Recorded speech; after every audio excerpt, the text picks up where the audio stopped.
And welcome back, guys. Thank you so much for being here for our podcast recording for the third official main episode recording, whatever you want to call it. Thank you for being here for that. We will now begin our portion of the show where we answer viewer questions. The first being one from Jason, and his question is, it's 3 parts. Did Ahsoka finish her Jedi training, and did she finish it on her own? Or did she find a new master after Anakin? No, she did not finish it. She did not find a new master. And don't want to give spoilers for the Ahsoka show. Please don't. But she confirms that she didn't finish it. Yeah, that was about where my answer would have aligned at. The next question, also a Jason question, is can TIE fighters fly backwards? The answer to that one is no. I know that one for a fact. It's because also no. Yeah, the way that the twin ion engines are aligned on the actual pod itself, it can only propel forward. You don't almost ever see any ship fly backwards. That is because Star Wars space flight is based off of World War II dogfighting and naval combat. So World War II planes only go forward and Star Wars ships only go forward. You'll notice that when they turn off their engines, they slow down in space, which doesn't make sense space-wise, but it does if you're basing it off of World War II dogfighting and planes and whatnot. They can't go strafing left, right, or even downwards. They really have to fly forward pretty much always, no matter what they do, and tilt their ship, yaw and pitch in order to get their movement rolling to turn like a actual fighter jet would. Okay. The next question that we have is from Dorvac on Twitch. Can Darth Vader do the gritty? Absolutely not. Not with those mechanical prosthetic legs. He can't. There's not with those joints. There's no way in hell.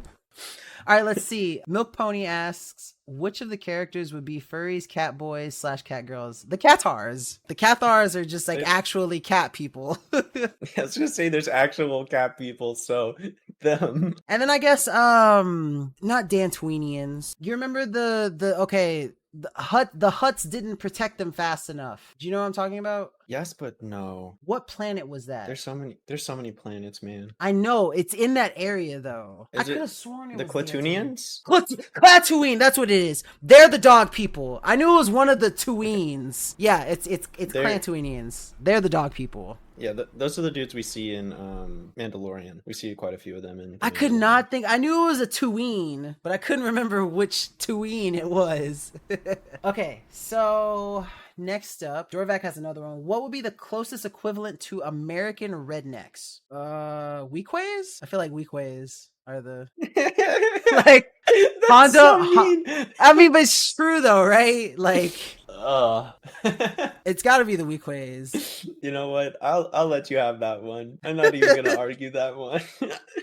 Like, I'm trying to think of who else it would be, if not the Weequays. Like, because they literally just drive around in their space trucks, shooting in the air, getting drunk. Like, it's pretty American like redneck. The typical, like, pirate species. Yeah. Oh, so we're equating American rednecks with pirates now, huh? Well, okay. Space truckers that shoot their lasers around and get drunk are typically the ones that are the pirates and smugglers in Star Wars. True. Okay. So yeah, Weequays. Weequays are definitely the American rednecks. Let's see. The whole Rebel faction would be equivalent to NA Red. I don't know about that one. I feel like the Rebel, like the whole Rebel faction. The Rebel faction was a stand-in for the Vietnamese during the Vietnam War. Was it?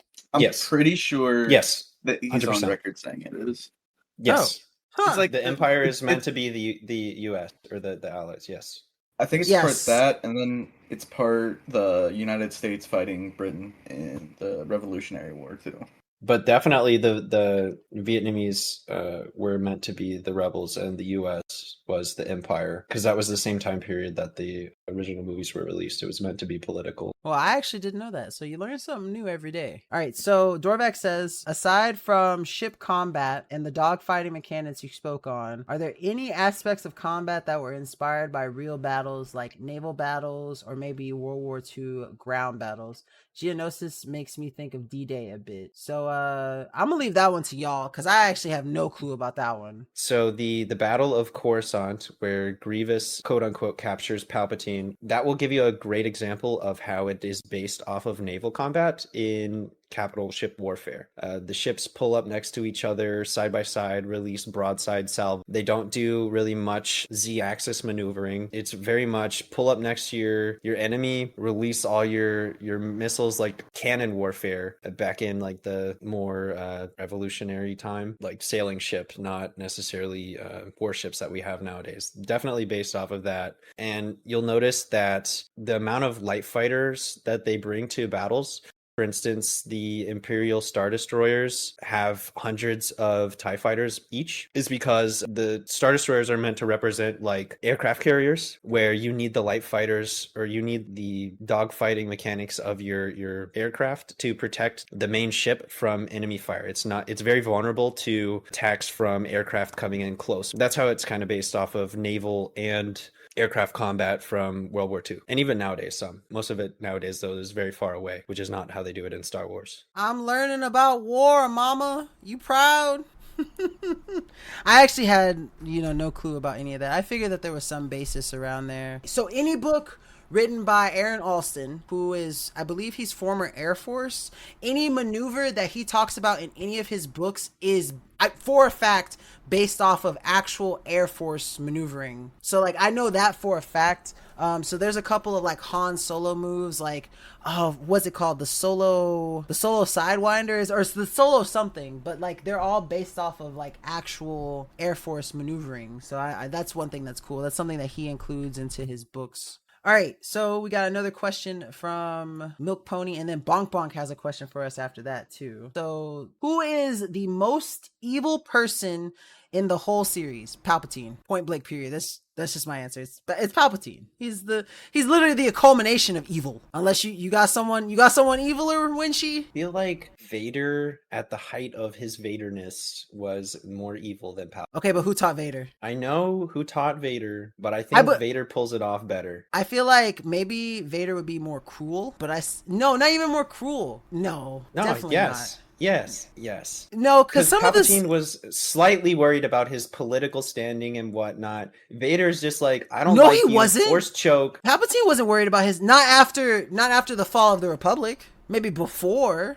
Still a little bit. No, because he absolutely did. Like, he openly endorses slavery after the fall of the Republic. Like, openly. No way do you care about any kind of appearance if you openly endorse slavery. Fair. In a personal aspect, I think Vader was more evil. Like, if somebody got in front of Vader, if somebody got right in front of Vader and they were in Vader's way, Vader is absolutely going to be more cruel than Palpatine. But who's going to get in front of Palpatine? Like, how do you get in front of Palpatine? Vader. Yeah, and Vader gets dogged the out by Palpatine. He does. Almost every time. Like, he does. So I have a question. If you say Vader is the biggest, baddest bully and Palpatine bullies the biggest, baddest bully, then does that not automatically make Palpatine worse? No, because IRL, a lot of times child bullies or younger bullies are bullies because their parents are mean to them. But typically, the child is way worse than the parent is. The younger bullies, the next generation of bully versus the parent, Anakin did see Palpatine as like a father figure for a while. The younger child is way more creative with their cruelty than the parent is. I guess I see where you're coming from. However, I don't want to give Palpatine the parent role in this. Palpatine is literally just some dude in a white van offering Anakin Force cookies. That's not a parent. You know what? And it's come up before. Someone has asked me, like, why does Palpatine dog out Anakin after he becomes Vader? Because, like, imagine, like, you've just been told that you're about to get delivered this absolutely fantastic, beautiful, like, Lamborghini that's completely decked out, and then all of a sudden you get like this Nissan Altima that had 4 cruising to get drinks last night, slammed it into a pole, and now all you got is the body of a car, 3 wheels and half an engine. Like that, I understand why Palpatine is pissed off that he doesn't get Anakin Skywalker anymore, that he has Darth Vader. I'd be pretty mad too. That's And then you just stick how him it in an is. iron coffin. Yeah, that was An that Iron was Maiden. You Iron that Maiden was, him until he fixes it himself. and he never does. He never does. In canon, he does now. There's the Oh, comics, the really? Darth Vader comics. He does. Yeah, he does fix his suit. At least Oh that's well, he fixes his suit in Legends too. But his real thing was like the only thing that I can think of that he really focused on as far as that in Legends is that like he tries to extend his period without the suit. Like it starts off as a couple of seconds, but then like before he dies, he's able to like be without his suit for I think like 3 minutes or something like that. So I think in the new comics about the Darth Vader comics, Palpatine beats him up so badly that he has to almost fully rebuild the suit, and he builds it way better and removes like the purposely pain inflicting portions of it. Yeah, see, that wasn't right there. That wasn't Darth Vader. That was Anakin Skywalker fixing that suit. It was. All right, Bonk Bonk, you had a question for us. Go ahead. Going back to what we were talking about, like the beginning of the episode, the Beskar armor. I want to know like the significance of that and why it was being used when talking about the Shatterpoint. God, you're about to make Hunter talk for about 6 hours. All right, go ahead. I can see the smile. I can see the smile on your face. So, Beskar metal is a metal that's native to the planet of Mandalore. It's what the Mandalorians build most of their armor out of, and even some of their ships. The metal is one of the strongest materials in the galaxy, if not the strongest. There's a few other metals that are similar, have similar properties, but Beskar's the most famous. It is capable of blocking lightsabers, all lightsaber attacks. It's capable of blocking blasters. Sometimes, depending on the makeup of it, I mean, it can block lasers from ships and whatnot. It is very, very strong. So a Sith Lord, Caedus, or Darth Caedus, walking up to a Mandalorian and tapping his armor with the butt of his lightsaber, like just a nice little, very light tap, and the entire armor shattering is very big because the Mandalorian armor is built and basically based so that they can fight and kill Jedi. It's meant to work against them, and Caedus just said, nope, gone, no more armor. So that's pretty crazy. That's why Shatterpoint's so fucking busted. The strongest metal in the entire galaxy does not stand a goddamn chance. Also, speaking of on the topic of Beskar, this other question was asked earlier. It was asked outside of Twitch chat by one of my friends, Solanine, and the entire thing is, given how much safer it might be for a youngling to use something like a Beskar stick instead of a lightsaber in training against lightsabers, why would the Jedi jump straight into giving small children sabers, and did they just not give any fucks about people losing limbs? Like, live weapon's gonna live weapon. Untrained kids wouldn't have the degree of finesse and experience Jedi does. Are they really just banking on force sensitivity doing the heavy work and like not accidentally chopping heads? So to answer that question, at least I know it's addressed in the Legends timeline. I don't know how well it's addressed in the canon timeline, but there's specific training sabers that are made that simulate a lightsaber, use a sort of energy plasma as the blade. However, they only stun or zap. They don't cut. So that's what a lot of the training, the Padawans use. However, usually by the time these Padawans reach anywhere between the ages of 12 and 17, they are instructed in the way of building a lightsaber, which you would think that at that time you might want to wait a little bit longer. But yes, because the part of your question at the end says, are they really just banking on force sensitivity doing the heavy work? And the answer to that question is indeed yes, because your lightsaber is an extension of your being, of who you are, of your connection and intimacy with the Force. Therefore, if the Force is not there, the connection is not there, you shouldn't have a lightsaber. And that kind of thing is sort of like, hinted at in the training with the training sabers before the Jedi Master or the Jedi Knight in question training the Padawans instructs them to start the construction. Like, it is guided through the Force, both for the answer on if it's time for them to make their saber, and as well as if the person making the saber is ready for the saber and does their master know that. So to answer your question, it would be safer to give them a Beskar stick, but there are safeguards in place to not have children training off the bat with lightsabers. Yeah, a Beskar stick would be much heavier than a lightsaber.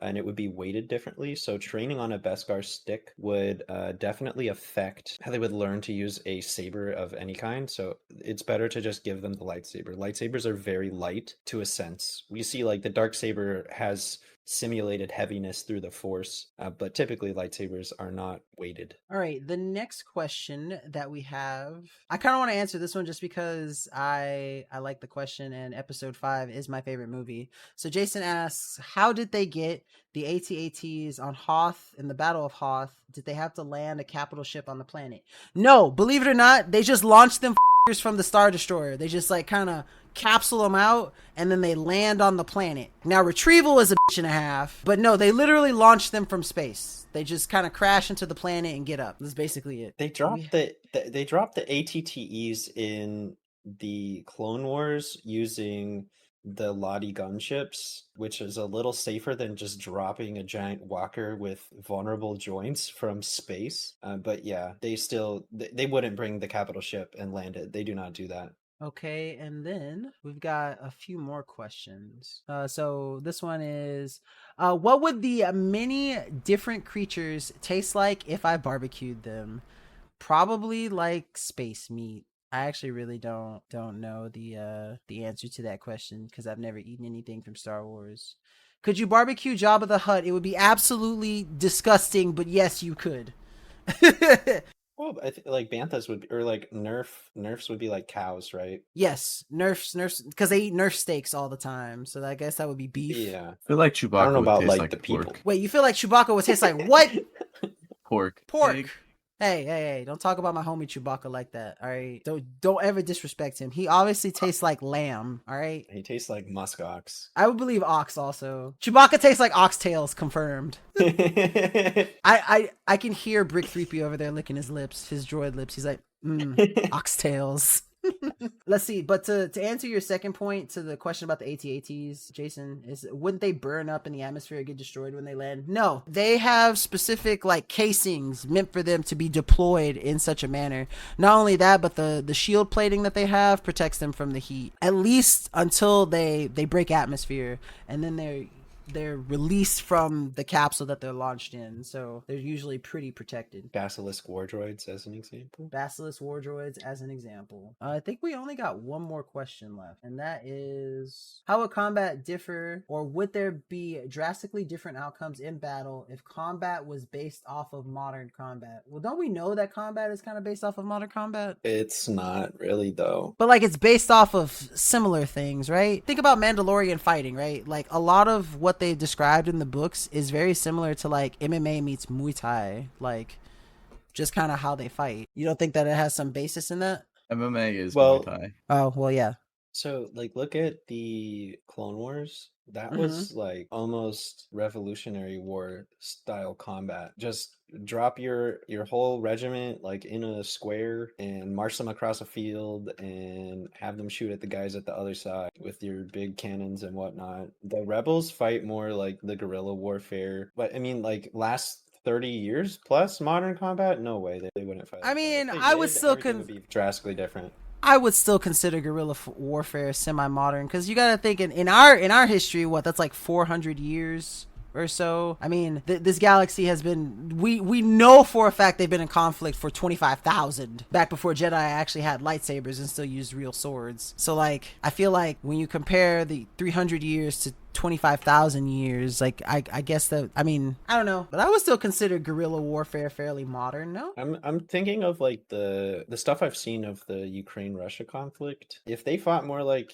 what I've seen of the Ukrainian fighters doing in Star Wars, like you would never even see the enemy. Like half of it is drone, and then some of it is trench warfare, but like a lot of it is, it's very different. so I guess to answer his question, then it would be yes. Well, his question was, how would combat differ, or would there be a drastically different outcome in battles if combat was based on modern combat? Well, okay, what would your answer be? The Empire would have stomped the rebellion if they fought more like modern combat wise. Absolutely. Bonk bonk, thoughts? Nah, I don't got thoughts. You just no thoughts, head empty? Yep. Oh, okay. I guess thinking about it like that, yeah. Most of the major fights, like, okay, in that sense, the Empire would have never lost to the rebellion, but the First Order would have never beat the New Republic either. But the New Republic didn't fight.